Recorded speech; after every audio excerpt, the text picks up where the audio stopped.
Assalamualaikum warahmatullahi wabarakatuh. Perkenalkan, nama saya Devi Rahmawati, NIM 10 dari kelas A6HIS. Di sini saya akan menjawab pertanyaan soal dari mata kuliah penyusunan kontrak bisnis syariah. 1. Dalam menyusun kontrak, terutama kontrak syariah, seorang kontrak drafter perlu memperhatikan beberapa hal penting untuk memastikan bahwa kontrak tersebut tidak hanya sah secara hukum, tetapi juga sesuai dengan prinsip-prinsip syariah. Berikut adalah beberapa hal yang perlu diperhatikan. 1. Kepatuhan terhadap prinsip syariah. Kontrak harus sesuai dengan prinsip-prinsip syariah, seperti larangan riba, gharar, dan maisir. 2. Kejelasan dan ketepatan bahasa. Setiap istilah dan ketentuan dalam kontrak harus jelas dan tidak ambigu. Hal ini penting untuk menghindari sengketa di kemudian hari. 3. Identitas para pihak. Pastikan bahwa identitas semua pihak yang terlibat dalam kontrak dicantumkan dengan jelas, termasuk nama, alamat, dan informasi relevan lainnya. 4. Objek kontrak.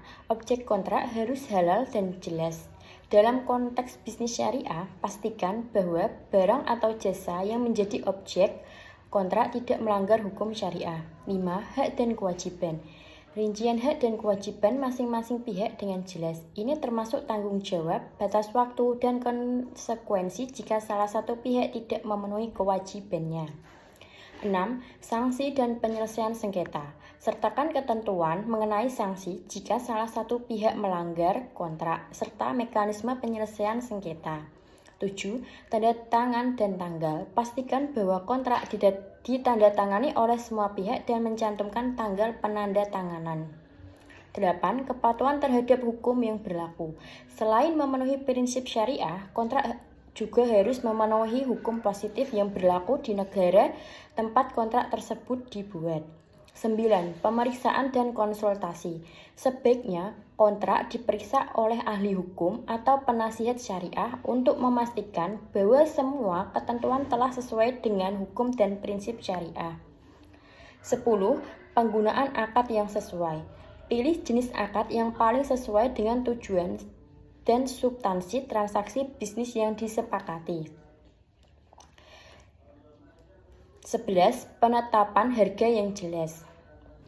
Harga harus disepakati secara jelas di awal akad dan tidak boleh berubah selama masa kontrak, kecuali dalam akad-akad tertentu yang memang memperbolehkan adanya penyesuaian harga berdasarkan kesepakatan. Dengan memperhatikan hal-hal ini di atas, seorang kontrak drafter dapat menyusun kontrak bisnis, khususnya kontrak syariah yang tidak hanya kuat secara hukum positif, tetapi sesuai dengan prinsip-prinsip keadilan dan keberkahan dalam Islam. Pemahaman yang mendalam tentang hukum kontrak umum dan prinsip-prinsip muamalah dalam Islam adalah kunci utama dalam menyusun kontrak syariah yang baik dan benar. 2. Sebagai seorang kontrak drafter yang diminta untuk membantu menyelesaikan perselisihan mengenai penafsiran klausul dalam kontrak, ada beberapa langkah strategis yang dapat diambil untuk merespon persoalan ini. Berikut adalah langkah-langkah tersebut. 1. Analisis klausul yang dipermasalahkan. Pertama, lakukan analisis mendalam terhadap klausul yang menjadi sumber perselisihan. Tinjau kata-kata yang digunakan, konteks dan maksud dari klausul tersebut.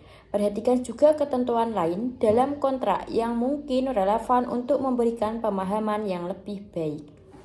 2. Kumpulkan informasi dari para pihak. Ajak semua pihak yang terlibat untuk berdiskusi dan mengumpulkan pandangan mereka mengenai klausul yang dipermasalahkan.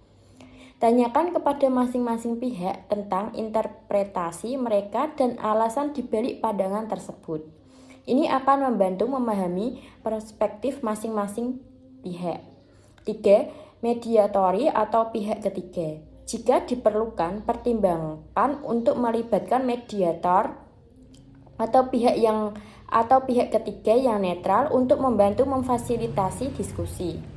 Mediator dapat membantu meredakan ketegangan dan mencari solusi yang dapat diterima oleh semua pihak.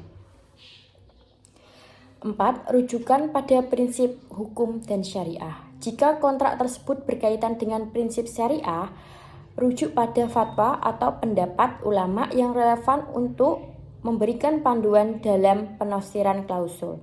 Hal ini dapat membantu memastikan bahwa interpretasi yang diambil tidak hanya sah secara hukum, tetapi juga sesuai dengan prinsip syariah.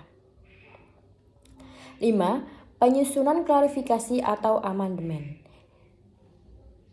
Jika setelah diskusi masih terdapat ketidakjelasan, pertimbangkan untuk menyusun klarifikasi atau amandemen terhadap klausul yang dipermasalahkan. Pastikan bahwa semua pihak setuju dengan perubahan tersebut dan menandatangani dokumen amandemen. 6. Dokumentasi proses. Selama proses penyelesaian, dokumentasikan semua diskusi, keputusan, dan kesepakatan yang dicapai. Ini penting untuk referensi di masa depan dan untuk menghindari kebingungan lebih lanjut. 7. Penyelesaian sengketa. Jika perselisihan tidak dapat diselesaikan melalui diskusi dan mediasi, pertimbangkan untuk merujuk pada mekanisme penyelesaian sengketa yang telah disepakati dalam kontrak, seperti arbitrase atau litigasi. Pastikan bahwa semua pihak memahami proses ini dan siap untuk mengikutinya. 8. Evaluasi dan pembelajaran. Setelah masalah diselesaikan, lakukan evaluasi terhadap proses penyusunan kontrak dan identifikasi area yang dapat diperbaiki untuk mencegah perselisihan serupa di masa depan. Ini bisa meliputi perbaikan dalam penyusunan klausul, penggunaan bahasa yang lebih jelas, atau penambahan ketentuan yang lebih spesifik. Dengan mengikuti langkah-langkah ini, seorang drafter dapat membantu menyelesaikan perselisihan dengan cara yang konstruktif dan mengurangi potensi konflik hukum di masa depan. 3. Governing law atau choice of law dan choice of forum adalah dua konsep penting dalam perjanjian internasional yang berkaitan dengan penyelesaian sengketa dan penerapan hukum dalam kontrak. Governing law atau choice of law merujuk pada hukum yang akan diterapkan untuk mengatur isi dan pelaksanaan kontrak. Dalam konteks perjanjian internasional, para pihak yang berasal dari negara yang berbeda dapat memilih hukum dari salah satu negara untuk mengatur hubungan mereka. Pilihan ini penting karena hukum yang berbeda dapat memiliki ketentuan yang berbeda mengenai hak dan kewajiban para pihak, serta cara penyelesaian sengketa.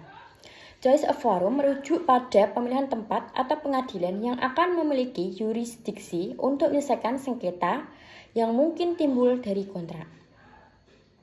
Para pihak dapat sepakat untuk menyelesaikan sengketa di pengadilan tertentu, baik di negara salah satu pihak atau di negara ketiga yang dianggap netral. Pentingnya menyepakati governing law atau choice of law. 1. Kepastian hukum. Dengan menyepakati governing law, para pihak mendapatkan kepastian mengenai hukum yang akan diterapkan. Ini membantu mengurangi ketidakpastian dan risiko hukum yang mungkin timbul akibat perbedaan hukum di negara masing-masing. 2. Menghindaran konflik hukum. Dalam perjanjian internasional, perbedaan sistem hukum dapat menyebabkan konflik. Dengan menetapkan governing law, para pihak dapat menghindari potensi konflik yang dapat muncul dari penerapan hukum yang berbeda. 3. Efisiensi penyelesaian sengketa. Menyepakati choice of forum memungkinkan para pihak untuk menentukan lokasi yang paling nyaman dan efisien untuk menyelesaikan sengketa. Ini dapat mengurangi biaya dan waktu yang diperlukan untuk proses hukum. 4. Netralitas. Dalam beberapa kasus, para pihak mungkin memilih forum di negara ketiga yang dianggap netral. Ini dapat membantu menciptakan suasana yang lebih adil dan mengurangi bias yang mungkin ada jika salah satu pihak memiliki forum di negara mereka sendiri. 5. Kepatuhan terhadap hukum internasional.